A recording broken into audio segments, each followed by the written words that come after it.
เก็บบ่ ขัด เอามาดึงให้เพิ่นแหน่จันว่าคัดไปติ ขัดแล้วก็บังน้ำ เออขัด เอาอธิษฐานเอาเด้อในใจ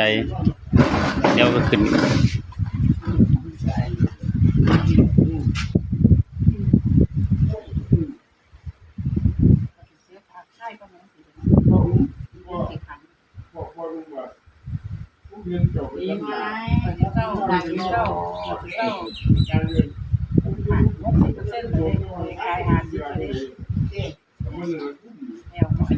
เอายกขึ้นกันนะ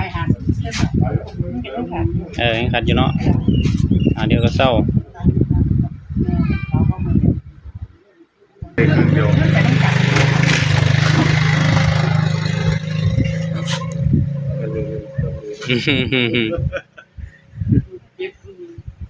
ปวดที่ดีเลยเอ